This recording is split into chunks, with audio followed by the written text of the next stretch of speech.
Well, let's look at news just in now. Foreign shop owners are closing their businesses in the Johannesburg CBD. Our reporter Nickloaus Bauer is on Lillian Ngoyi Street in the Johannesburg CBD. Nickloaus, firstly, tell us about what's happening where you are. Oh, yes, good morning to you, Kathy. I'm no longer on Lillian Ngoyi Street, and the line is pretty faint, but let me just go ahead with what I saw on the street. There are foreign-owned shops all along Lillian Ngoyi Street. That's the old Bree Street in Johannesburg. They're closing. And when approached for comment as to why they are closing, all of them said that there is a mob running around Johannesburg forcing foreign-owned shops to close. And when asked to elaborate, one Mozambican shop owner said to me that he doesn't know who they are, but that they have threatened to kill owners of foreign-owned shops, and that they are being forced to close at this point in time. There is also a fair amount of police presence on the streets this morning. It's difficult at this stage to tell whether or not that is in reaction to the supposed mob that is running around Johannesburg. But at this stage, I can't confirm that there's been any act of violence or anything of that sort. But certainly the tension is very, very thick on the streets of Johannesburg this morning, and loads of foreign-owned shops, and I'm told not only on Lillian Ngoyi Street, are being forced to close. Nickloaus, do we know when this mob actually started with its threats against these shop owners? Oh, once again, the line is very faint there, Kathy, but I'm going to go ahead. I think you asked me when did this mob start.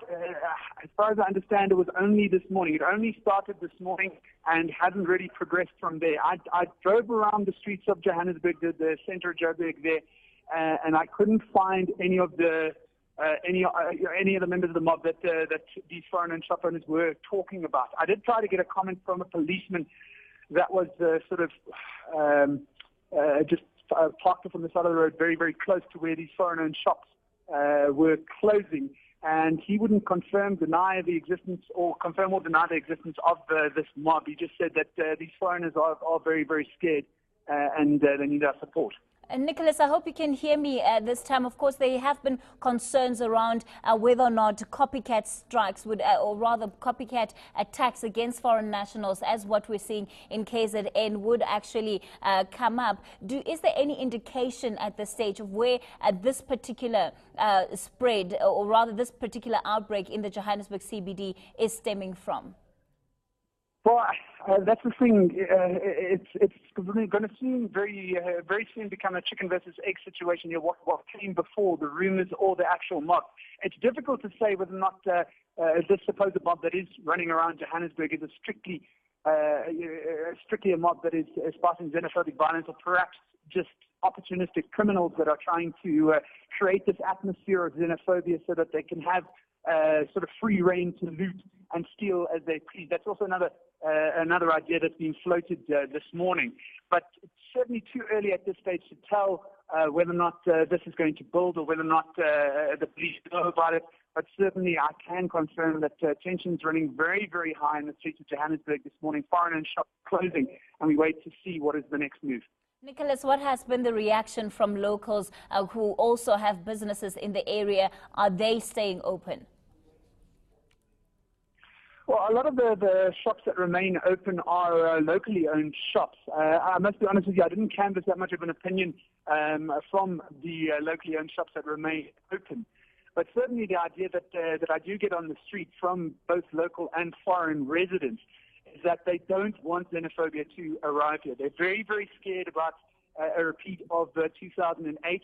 And not to say that is in the motions or anything like that. It's just to say that at this stage, both local and foreign residents of Johannesburg are quite aware of the fact that there are tensions surrounding xenophobia rising on the streets of Johannesburg, and they're doing everything in their power to try and sort of push it away, if you can put it that way.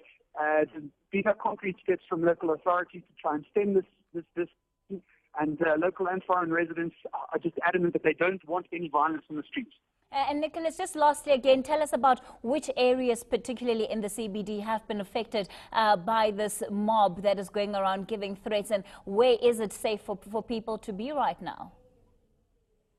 Well, I can only confirm what I saw, and then the shops that I did see closed were all along Linen and Goy Street. That's the old Bree Street in the center of Johannesburg, sort of at the back of the Johannesburg High Court, South Gauteng High Court as it's called nowadays.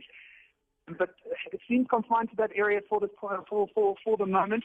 And certainly during my round around Silver and Berea this morning, it is a predominantly foreign area. It's, if you know what I mean, there's predominantly foreign residents in those areas. There doesn't seem to be any tension, and shops do remain open. So certainly from what I've seen, it's only been that one area of the centre all along Lily and Goy Street.